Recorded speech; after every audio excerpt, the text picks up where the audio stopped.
श्री सरस्वती मैया की जय, श्री कृष्णचंद्र भगवान की जय।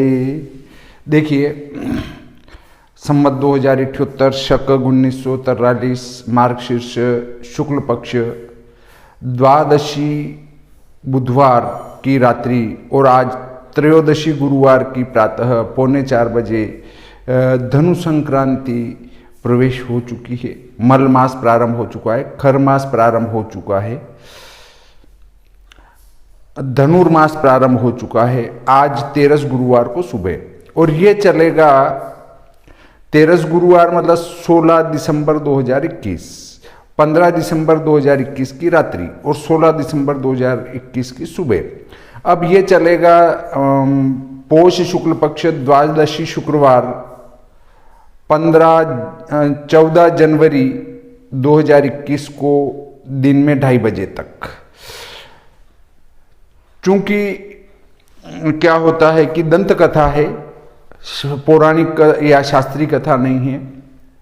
सूर्य भगवान के घोड़े चल रहे हैं, चलते चलते वो उनको प्यास लगती है और वो तालाब के पास पहुंचकर वहां रुकने की इच्छा करते हैं, पानी पीने की इच्छा करते हैं। तो भगवान सूर्यदेव ने देखा कि अगर ये यहाँ रुक गए तो संसार का क्या होगा। तब उनको निगाह दो खर पर पड़ती, गधे पर पड़ती है। वे रथ में उनको जोतकर घोड़ों को वहीं छोड़कर चल देते हैं। 1 महीना चलने के बाद घोड़े की थकान खत्म होती है और घोड़े वापस जोत दिए जाते हैं। तो इससे इसको खरमास कहते हैं। खर का अर्थ होता है गधा, परंतु इससे ये नहीं है कि ये गधा मास हो गया, गधा मास नहीं है, ये दंत कथा है। अब देखिए, इसके संबंध में विभिन्न ज्योतिषियों ने अलग अलग बात कही है, वो मैं आपको बताता हूँ। सूर्यदेव अपने रथ पर 2 गधों जिन्हें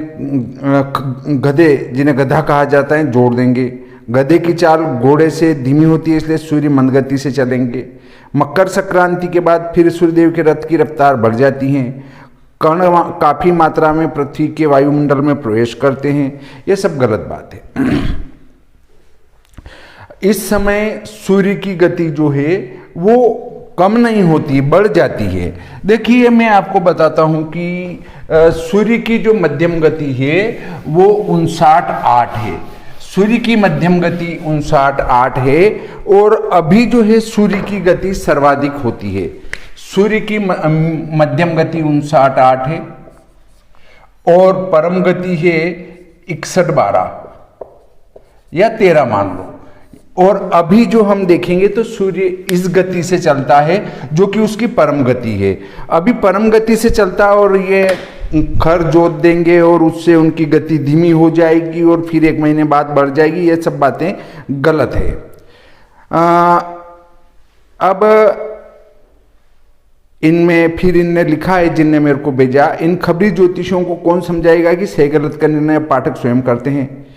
यह खर मास कहलाता है, गधा मास नहीं। खर का पर्याय गधा है, परंतु खबरियों को शब्दों का सही प्रयोग करना नहीं आता है। ठीक है।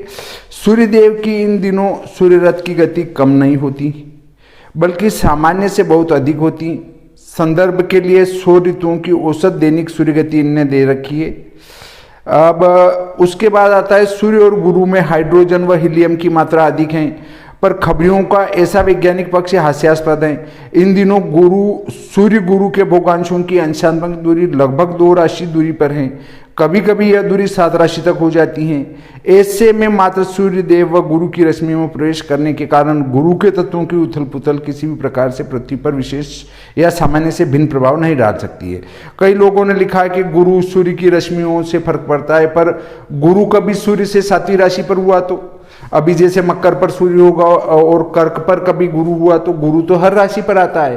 तो ये रश्मि वाला भी गलत है। पुराणों में ऐसी कथा जरूर मिलती है कि अपने घोड़ों के विश्राम देने के लिए सूर्यदेव 1 मास के लिए खर को रथ पर जोत देते हैं। इस कारण चाल धीमी पड़ जाती है। यहाँ धीमी गति का तात्पर्य क्या है? इसके लिए इन ऋतुओं में सूर्य गति तथा औसत दिन रात की अवधि पर ध्यान दें। देखिए, रातें यहाँ बड़ी हो जाती है, दिन यहाँ सबसे छोटे हो जाते हैं और इसमें गधों का कोई संबंध नहीं बैठता है। खीर ठीक है, वो एक दंत कथा है, उसको मान लिया जाता है और इस को खर मास कहते हैं। खर का अर्थ गधा नहीं होता है, मतलब खर का अर्थ गधा होता है, परंतु यहाँ खर मास का अर्थ के गधा मास नहीं होता है, ये बात ध्यान में रखें। सूर्य की धीमी गति ऊपर दिए तथ्यों से समझा जा सकता है कि इन दिनों सूर्य की दैनिक गति वर्ष भर में सर्वाधिक होती है, परंतु इन दिनों लगभग 13 घंटे की सर्द रातें बहुत लंबी होती है तथा बहुत लंबे समय तक मानवीय गतिविधियां शिथिल पड़ जाती हैं।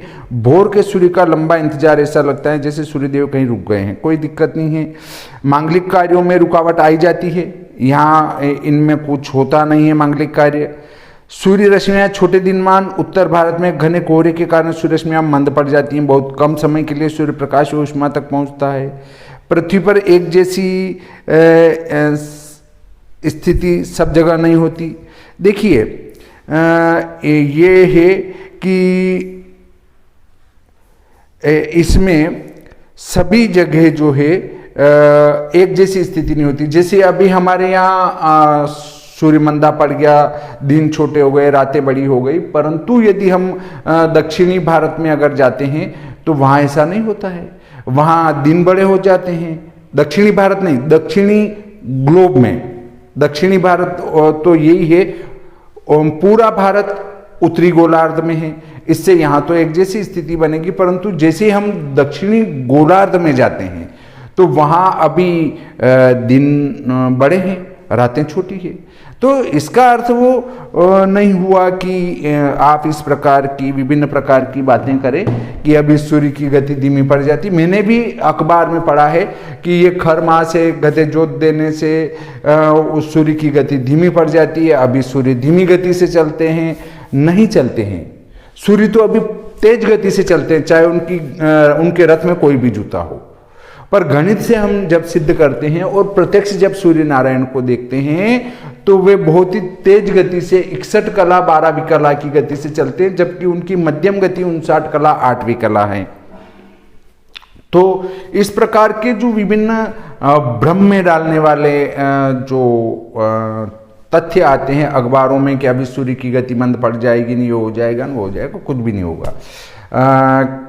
रश्मि गुरु की सूर्य में या सूर्य की गुरु में स्थानांतरित नहीं होगी। मतलब सूर्य की रश्मि गुरु में नहीं जाएगी, गुरु की रश्मि सूर्य में नहीं आएगी, कुछ भी नहीं होगा। यहाँ रश्मि जाती है तो वो सूर्य जो है 7वां भी हो जाता है गुरु से, चौथा भी हो जाता है, 10वां भी हो जाता है। इस प्रकार उनकी विभिन्न स्थितियां होती है। हाँ, परंतु जब गुरु के घर में सूर्य जाएगा तो गुरु सूर्य के गुणधर्म को ग्रहण कर लेता है। फलित में ऐसा आता है जो शास्त्रों में लिखा है कि पाप ग्रह से अधिष्ठित राशि के स्वामी में पापत्व की झलक आ जाती है। तो इस प्रकार आज का ये प्रकरण यहीं समाप्त करते हैं। आप विभिन्न प्रकार के लेख के चक्कर में नहीं पड़ें कि अभी सूर्य की गति धीमी हो गई। सूर्य की गति धीमी नहीं हुई, सूर्य की गति तो तेज हो गई, चाहे उनके रथ में कोई भी जूता हो। तो ये प्रकरण यहीं समाप्त करते हैं। श्री सरस्वती मैया की जय, श्री कृष्णचंद्र भगवान की जय।